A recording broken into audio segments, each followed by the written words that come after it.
Hello team, welcome to another ATP Geopolitics video with myself, Jonathan MS Pearce, Ukraine War News Update. First part thereof for the 6th of March 2025. Really important day today, geopolitically speaking. And although I try not to talk too much about politics in this first video of the day. It's about hits and losses. Today, there's a lot of hits and losses and tactical, operational activities that have been fundamentally affected by political decisions. So there is going to be a little bit of a crossover, but I'm going to look at it more from a practical point of view. But I am going to say one thing to begin this video, is that every day I wake up in the morning and think it can't get worse at the moment. The last 6 weeks, it can't get worse. You know, that batshit crazy stuff that went on yesterday, honestly, they can't add to it. And then every single day they add to it. And by they, I mean invariably the Trump administration. And I won't talk about this yet, but it's on the screen there. I just like unbelievable. It's just every day geopolitical ineptitude is inflated. Just whatever.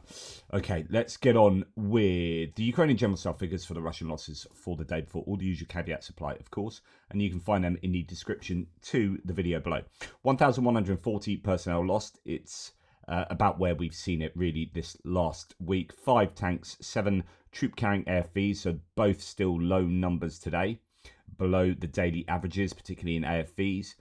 Artillery systems is now just about on the daily average, 21 there. That has come right down because we were seeing about 3 times the daily average. We've seen some incredible numbers of artillery systems taken out.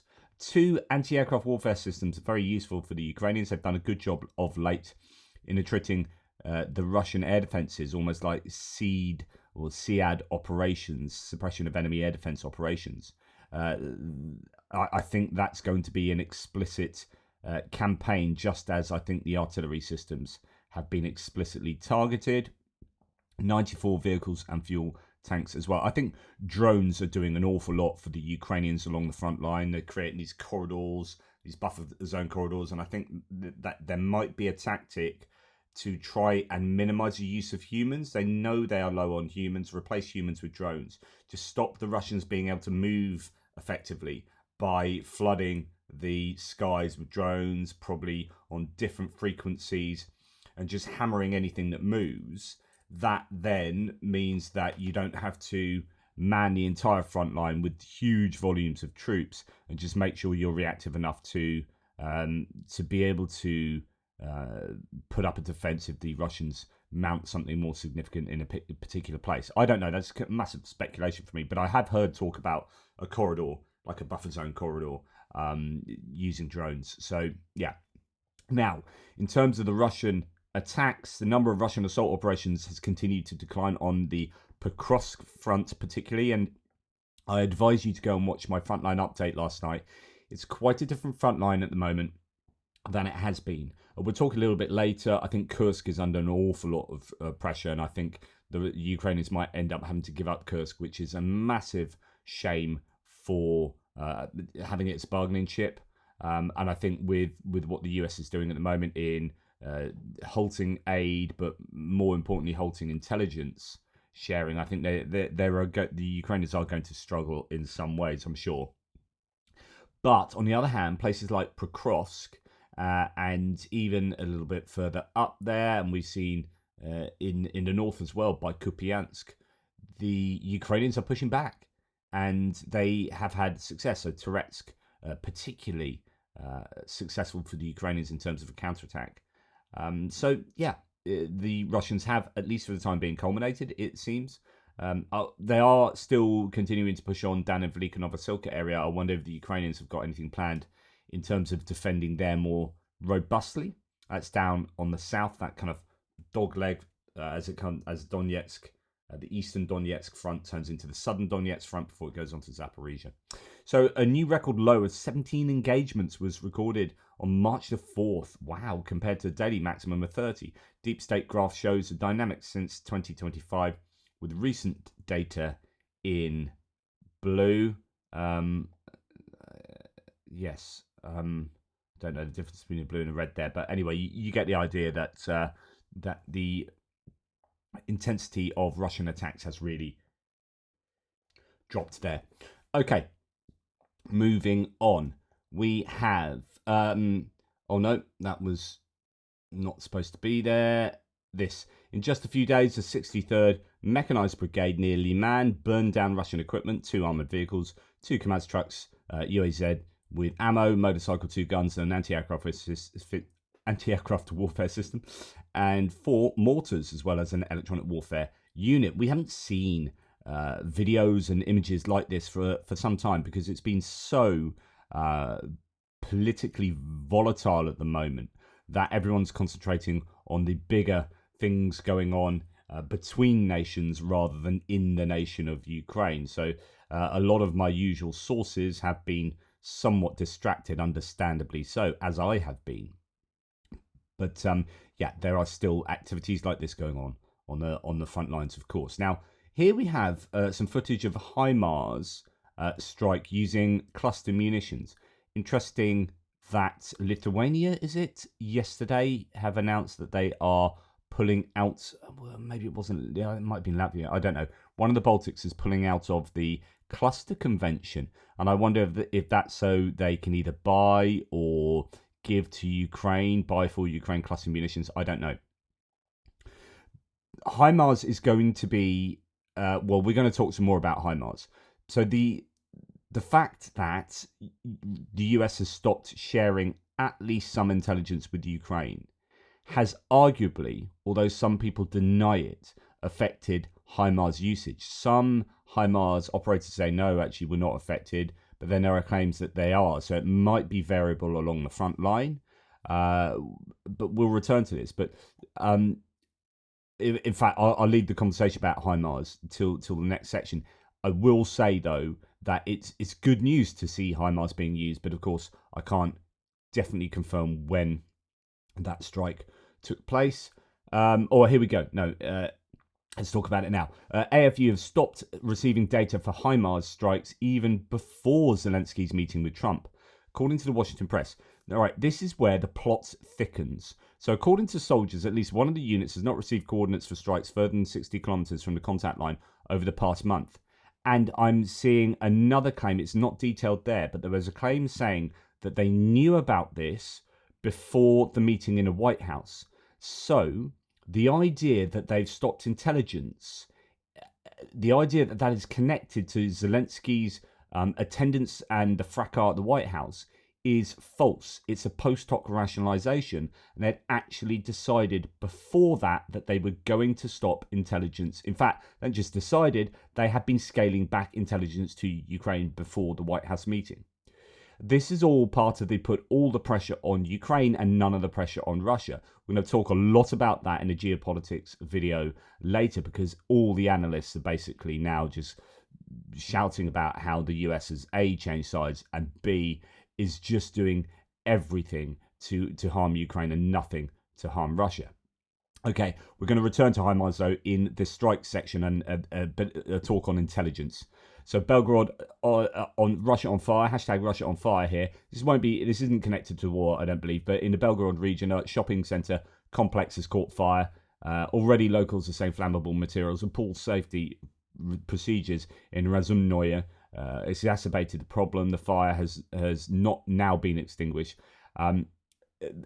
Again, like I always say, this is happening so frequently in Russia. Even if it's not obviously connected to the war, there are many, I think, examples of insurance jobs being done because, things are tough and people probably aren't buying as many things in shopping centres as they used to, and rather than shut down, they burn down and then someone makes some money. But that is still connected to the war, the plight of the Russian economy as a result of the war. Arguably, that's a bit of speculation. Okay, no reports reporting of the drone attack into Ukraine last night. There were 122 Shahids launched, 68 were shot down, 43 were suppressed. So that's 111. Maths. Yeah, exactly what I thought earlier. 11 didn't get through. Now, that's a high level of, that's almost 10% of failures to intercept. So some nights we've seen 100%. So to see 11 out of 122 get through, I think is a problem. Now the question is, does it have anything to do with intelligence sharing? There are claims that the defensive capabilities of Ukraine have been affected by being able to acquire targets. 2 Iskander ballistic missiles were launched, and I think they got through. Although the results of repelling them weren't communicated, I assume they got through. So a challenging night last night. And indeed, again, Odessa and surrounding areas seem to have been one of the prime targets. Multiple attack drones fired at Odessa last night. The port of Pivdene, about 35 kilometers northeast of Odessa city, seems to have been the main target, with a video showing it being struck, while Chornomorsk, just south of the city, was probably also struck.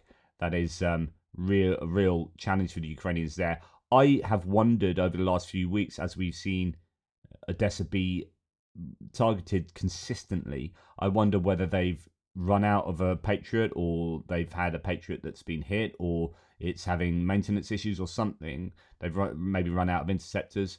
As we know, Zelensky was saying that 5 Patriot systems are basically have basically run out of interceptors, and we know that the US is not providing any weapons to Ukraine anymore. In fact, we heard that planes were turned around in midair. So planes were on the way to Ukraine to deliver kit, and they were turned around in midair. Now, if you are turning around a plane in midair, you are trying your hardest not to allow that plane to get there.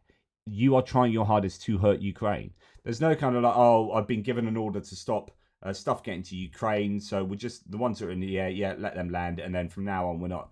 No, if you're going out of your way to say, no, that plane that's flying, that's over the airspace in Ukraine, pull it back. Pull it back. That's landing at a military base, we want that back. They're not getting what's on there. That is an attempt to hamstring Ukraine purposefully. And I think that that's absolutely outrageous. So we're hearing that those were turned around. Now, you know, they need these interceptors. I wonder whether Odessa has now become weakened again, and Russia know it.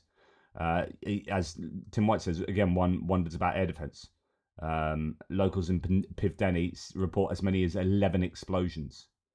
Yeah, I think it's horrific. Everything. I don't want to go down that path, but I will today.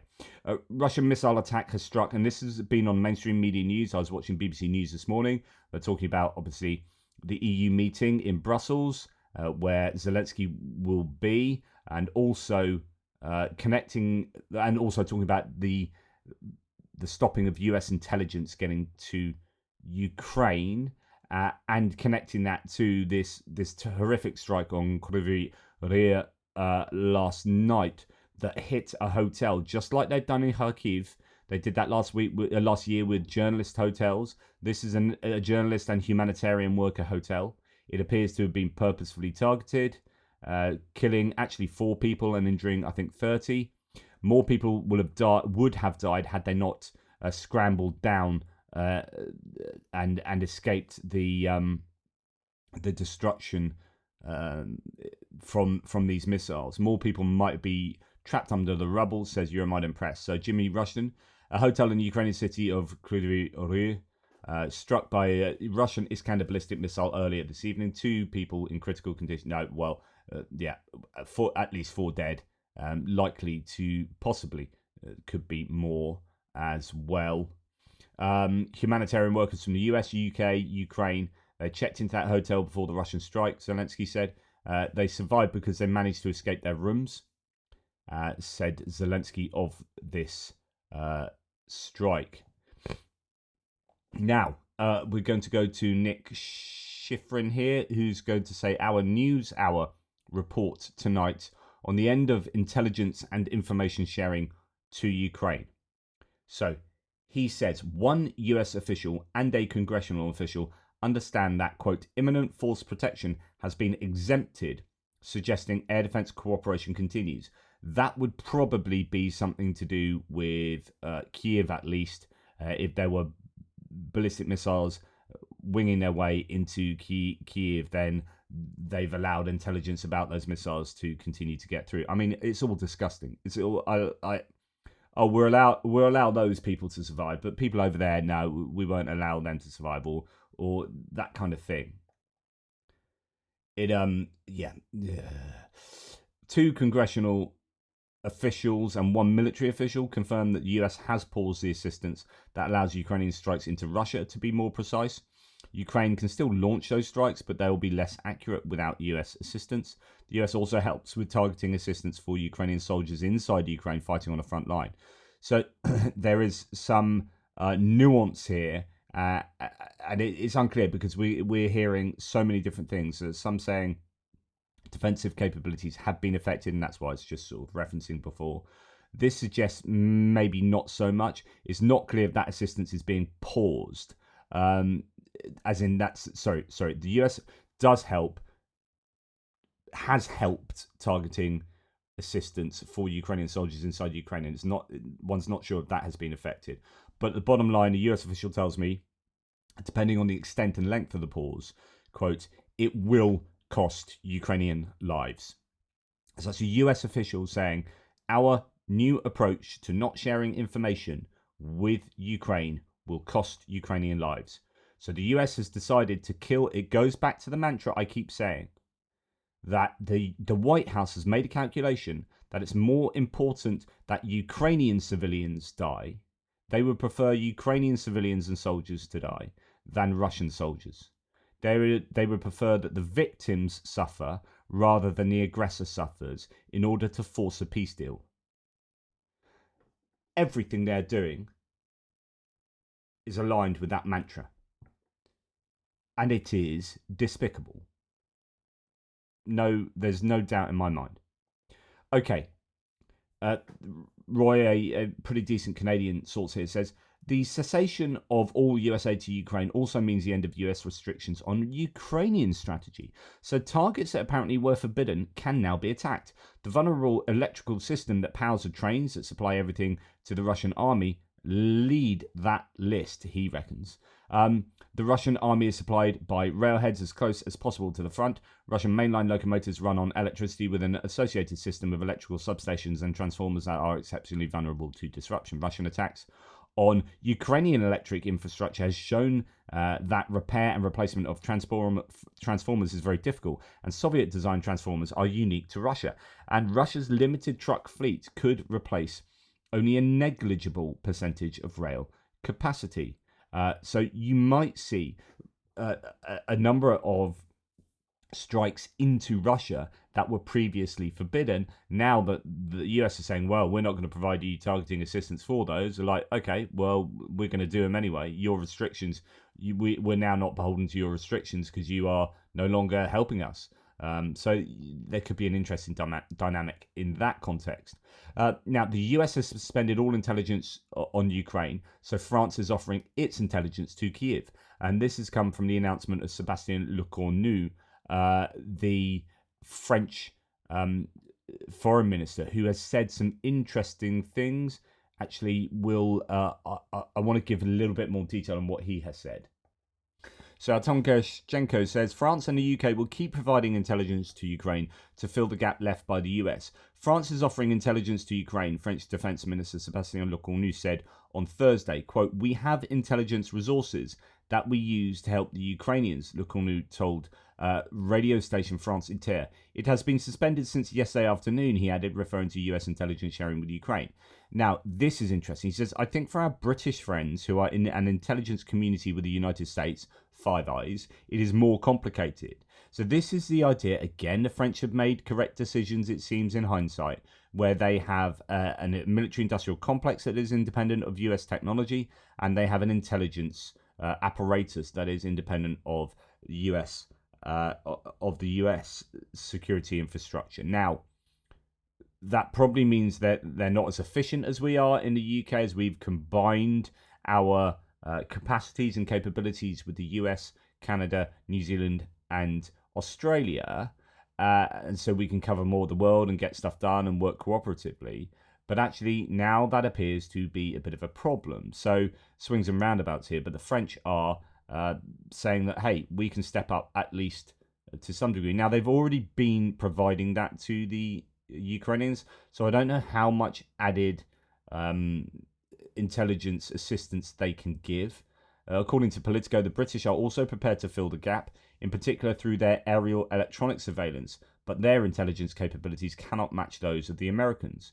And actually, we're now going to go to listen to Jim Hines. Now, he forget the fact that he's a Democrat. This is a guy on the House. He's a ranking member of the House Intelligence Committee, and he talks about, first of all, about the capabilities that will be lost.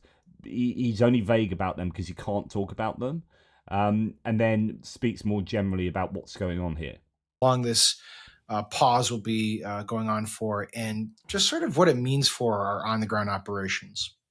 Yeah. So let's start on the very kind of narrow question of intelligence sharing. I suspect that people don't probably appreciate how severe a blow this will be to the Ukrainians, and the reason for that is that, one round of, NATO 155 artillery ammunition, lots of countries have them. There's factories that make them easily, a little harder to do tanks and F-16s. But my point is that, weapons, the Brits have them, the Italians have them, the French have them. No one, and I mean no one, has the kind of intelligence collection capabilities that we do. And right. I can't, obviously, for obvious reasons, get too specific about precisely what they are, but they're not replicable. Sure. They're not replicable, and they've been important to a lot of Ukrainian successes. So what's happening here, in some ways, is worse than the weapons pause, which we learned about 48 hours ago. Because they have the weapons. They have some stockpile of weapons, but what they need is real-time intelligence. Yeah. And of course, now that we've paused those weapons, they will soon not have those weapons. Sure. They are using those weapons at a very rapid rate on the front lines. But, again, it's not hard at the end of the day for Germany to put a bunch of artillery rounds into a truck and get them to the front line in a couple of days. You can't replace the kind of intelligence that we're capable of collecting and sharing with the Ukrainians. So, bigger picture, to zoom out here, because you ask, is this going to be temporary or whatever? There's two ways the Trump administration might have approached this, right? They might have said, we want peace. And we know that they want peace. They keep saying they want peace. They could have said, what we're going to do is we're going to go to the aggressor, because we're the only guy on the block that's as big as Russia. We're a lot bigger than Russia. And just say, if you don't come to the table, you're the aggressor, you invaded, you've lost whatever the number is, 150,000 people in Ukraine. If you don't come to the table, we are going to triple munitions shipments to Ukraine. And then boom, we have a conversation. Instead, which is something the Trump administration threatened to do on the campaign trail, but they've not done anything like that since coming to power. Trump administration took the victim of this brutal attack and said, we're going to force you to your knees because we don't think you're serious about peace. Now, this is a country that has suffered 70,000 fatalities. And by the way, you suffered 70,000 fatalities, but we're really angry because you're not wearing a suit at the White House and saying thank you to us. I mean, you see how backwards this is. Have you, on the sort of granular matter, have you heard from anyone in the administration about, in advance of the pause of weaponry and then intel sharing, did you hear any explanation for why, and what did they say? And then relatedly, there's also reports out there that the administration has banned the United Kingdom from sharing any U.S. military intelligence with the Ukrainians, which suggests that this is a comprehensive plan and that it's been in the works for some time. I know you are kind of limited in what you can talk about, but I just want to get a sense of what the administration is actually telling people in your position about the planning here. Yeah. So the answer to your question, to that question, is nothing. I mean, I read about this in the newspaper, right, as the ranking member of the Intelligence Committee. Just think about that. He's a ranking member of the Intelligence Committee, and he was told nothing about any of this, and only had to read it in the newspaper. And so, I think just as it was being announced, somebody called the committee and said, "Hey, we're doing this." But no, we are not being briefed on broader strategic plans or even really informed to the extent that I would like to. Are you in touch with the Ukrainians at all? I met with the chief of the Ukrainian intelligence service a week ago, and I'm just embarrassed because, I told him, look, here in the Congress, most of us are for you, and the intelligence sharing, I understand how important it is. I mean, he was there and I told him that. And, now since then we've had the Oval Office meeting on Friday, which was horrible to watch. And then the cessation of arms and intelligence. Look, it's really clear that Donald Trump is bringing Ukraine to their knees because he thinks that that's the way to bring peace. And, if you want to bring peace, okay, like I said before, there's two ways you can do that. You can push Russia, or you can push Ukraine. You can push the rapist or the victim. And of course, Trump chose to push the victim. So I have no reason to believe that this stuff is going to start back up. Think about the minerals deal. Apparently, the big deal now is if we sign this minerals deal. I don't think that's all that's going to mean is that we have some kind of weird call on Ukrainian minerals. There's no security guarantee in there. And do I believe that Donald Trump is going to resume weapons shipment after he's got the minerals deal? No, I do not.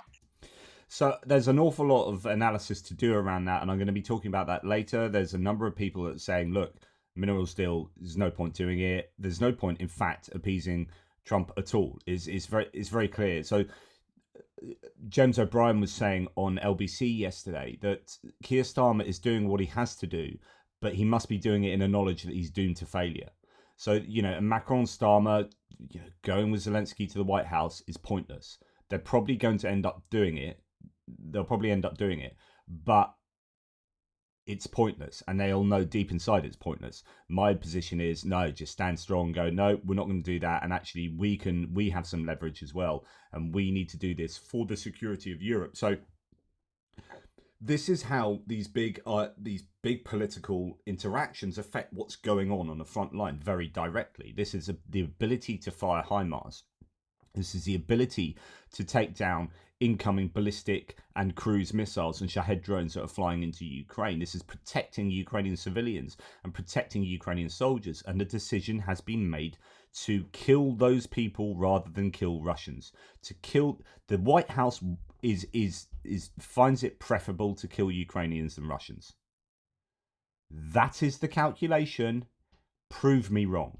And it's really interesting to see those who were like shouting, the Andy S's of the world that were shouting how wonderful Trump is and this is all going to be really good. I don't hear a peep out of people like that at the moment because it's pretty bloody obvious which side of this conflict he and his administration is on. So the question is then, what can Europe do? There's an interesting piece in The Guardian in terms of a European-led Ukrainian air protection plan could halt Russian missile attacks. Let's have a look at this. Sky Shield proposal drawn up by military experts would be operated separately from NATO and deploy 120 fighter jets. A European air force of 120 jets could be deployed to secure the skies from Russian attacks on Kiev and western Ukraine without necessarily provoking a wider conflict with Moscow, according to a plan drawn up by military experts. This is exactly what I said. Was it yesterday, day before? I said exactly this, that I would advocate having European planes in Ukraine, western Ukraine, and protecting the skies defensively. Nothing to do with flying sorties against Russian troops. Flying around Ukraine, and I don't think this would be escalatory. Like Russia would go, bah, bah, bah, but we know from history that that's all kind of hot air. What I would like to see is exactly this. So Sky Shield, its proponents argue, would be a European-led air protection zone operated separately from NATO to halt Russian cruise missile and drone attacks on cities and infrastructure, potentially operating as part of the Truce in the Sky proposed by Ukraine's President Zelensky this week. It would cover Ukraine's 3 operating nuclear power plants and the cities of Odessa, excellent, Lviv, but not the front line or the east of the country. And according to a newly published paper, it could, quote, achieve greater military, political and socio-economic impact than 10,000 European ground troops. I think this is a great idea. Supporters include Philip Breedlove, a former US Air Force General and NATO Supreme Commander in Europe, Sir Richard Sheriff, former British Army General and Deputy NATO Commander at the beginning of the last decade, as well as former Polish President Alexander Kwasniewski. Another backer, Gabrielas Landsbergis, former Lithuanian foreign minister, said in a statement, the implementation of Sky Shield would be an important component of Europe's stepping up, guaranteeing Ukraine's security effectively and efficiently.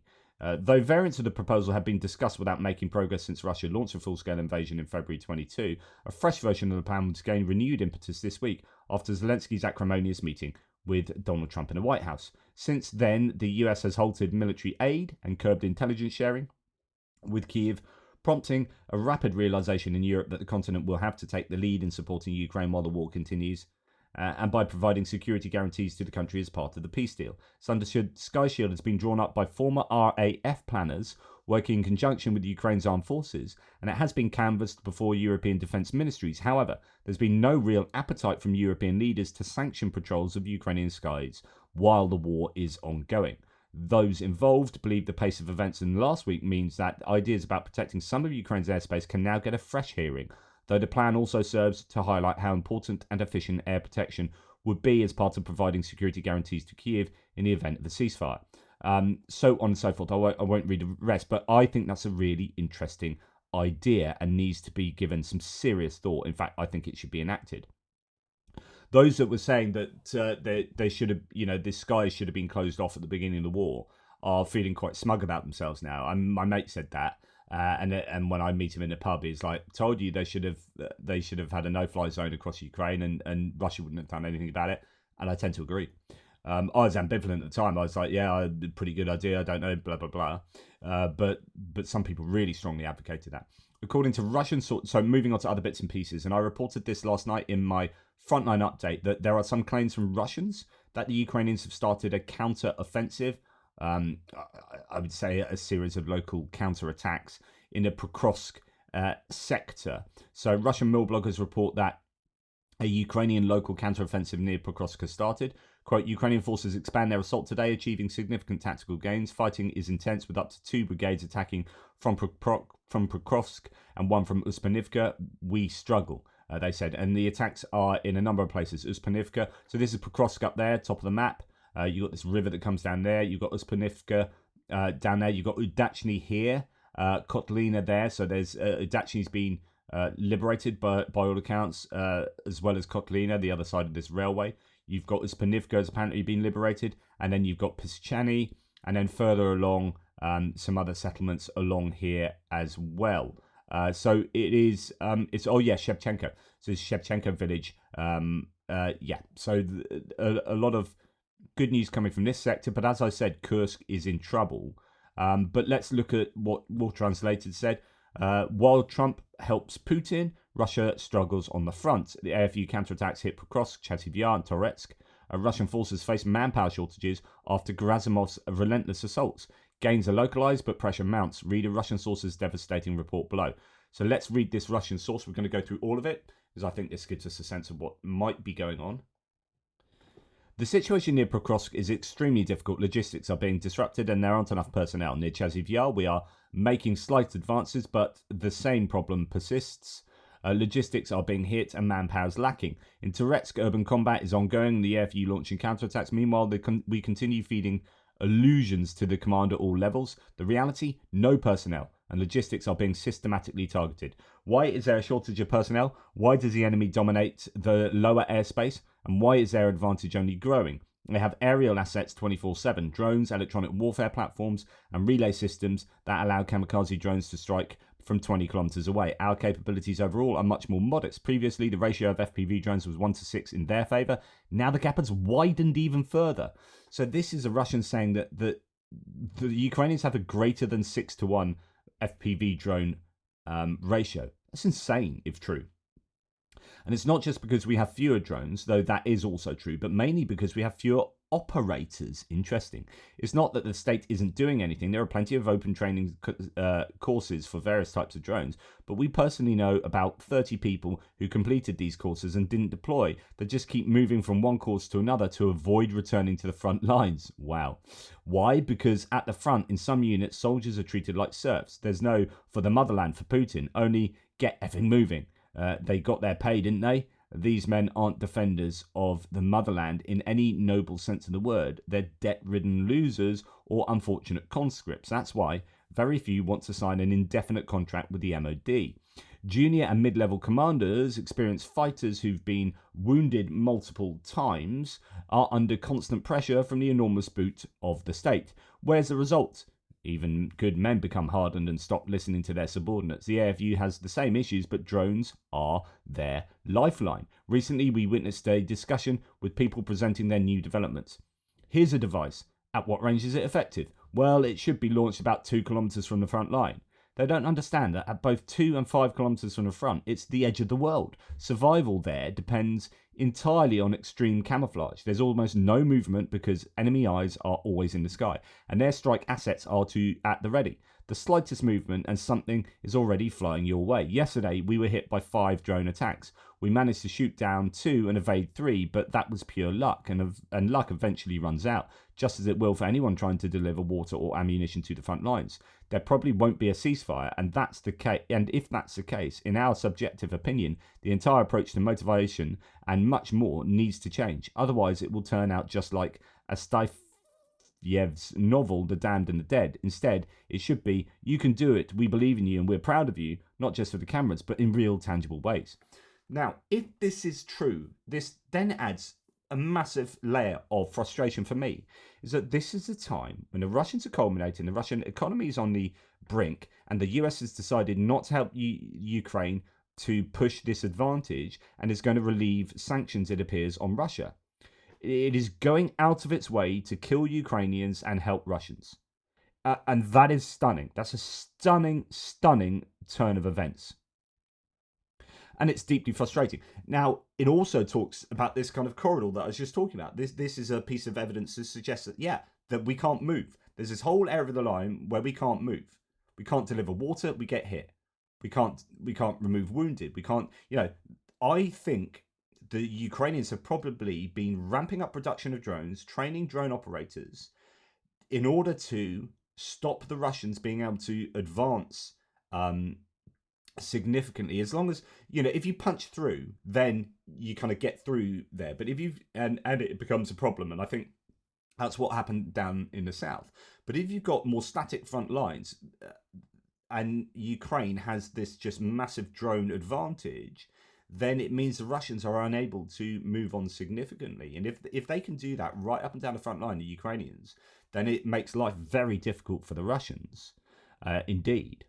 Now, on the other hand, where it has become more static up in Kursk for sure, but there was an element of dynamism up there, and it's a little bit different from other areas on the front.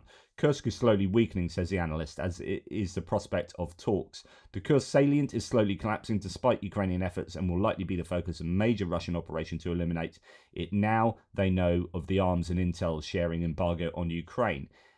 We also understand that this is where they're using all their guided glide bombs. So guided glide bombs have stopped being used along large areas of the front line, and they're using them there. They're absolutely hammering, I think, the Ukrainians with guided glide bombs, and that, like we saw in Avdiivka.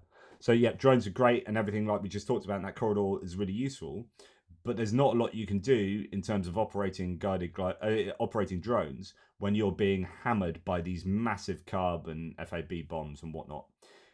And that precipitated the fall of Avdiivka, and I think it is looking challenging for Kursk for the same reasons. Anyway, they want it gone before any negotiations so that Ukraine has no leverage for concessions. America's message to Ukraine that aid won't resume until there is a date set for negotiations may as well have been noticed to Russia that as long as they don't set a date, there will be no aid. And this is such an important point, right? So if you take nothing away from this video other than, well, it's my calculation that they'd rather Ukrainian people died than Russian soldiers died in order to force peace. It's this point that we're going to stop aid to Ukraine to force Ukraine to the table, and we'll only release that when you put a date in the calendar for these negotiations.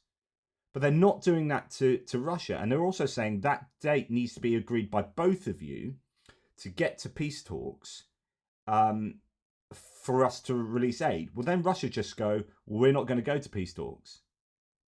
And all the leverage has been on Ukraine. Russia can just say, well, we're not going to go. Because you put no leverage on us. There's no formal leverage on us. It's all about what's formally being pressed upon Ukraine. And so if you don't get aid because we don't come to the peace talks on whatever date, then we won't come to the peace talks on whatever date because you won't get aid, and then we can take advantage of that weakness. It's incredible, unless something changes. What incentives do the Russians now have to talk? This is exactly the point. The stupid, naive, and selfish politicians running America have the negotiating skills of a 6-year-old. 5D chess, 5D chess. Russia has announced it will use the American arms embargo on Ukraine to its advantage, so they don't waste any time. Already announcing they intend on using the current suspension to maximize their battlefield gains yesterday in a blatant response to what the US has done. They admitted that aid will likely resume, but all the time it wasn't a factor. They were determined to use the opportunity to make gains. This is the aspect that petulant leadership in Washington fails to comprehend. They just don't understand that their single-layer thinking and public pronouncements give Moscow more than they probably intend. The Russians don't reciprocate with any offer of slowing things down to wind down the war. They accelerate it if they can, of course, which has not been the case in Pokrovsk or Toretsk. In Pokrovsk, it's been reported many Russians ran off during combat in the past few days. Either way, the Russians are exploiting American weaknesses and using the foolish ideological arguments espoused by Trump along with his flawed personality traits to help themselves. And what is Marco Rubio if he just sits there saying nothing and not running foreign relations? He's failed his country. So it's the idea that Russia is going to take advantage of this. Of course they are. And I'm going to leave you with another annoying bit of news. Russia is negotiating with Syria to retain its military bases. According to the report, the negotiations between Syria and Russia involve billions of dollars in cash and investments in gas and ports. So as the US kind of commits political harakiri and starts, Chinese have announced, 7.2 increase in military spending. The US has announced 8% cuts year on year for the next 5 years, which is somewhere between 35 and 40% of their DOD budget slashed in 5 years. And China's like, yeah, we're going to up our expenditure on defense. And the US is going, well, China are the real threat. And then that's happening. And meanwhile, they're giving up on Ukraine, trying to help Russia, and taking an eye off Syria. So Syria, both Europe and the US need to be focusing here. If you let Russia set up bases in Syria, then all of that was all pointless that happened. Because for me, it was all about Tartus and their air bases in Syria. Anyway, they're negotiating over these bases. According to the report, the negotiations between Syria and Russia involve billions of dollars in cash and investments in gas and ports. Of course, the reconstruction of the port of Tartus and the phosphate and hydrocarbon fields in the Palmyra region are the main topics of the negotiations, and that's according to the Wall Street Journal. Absolutely incredible.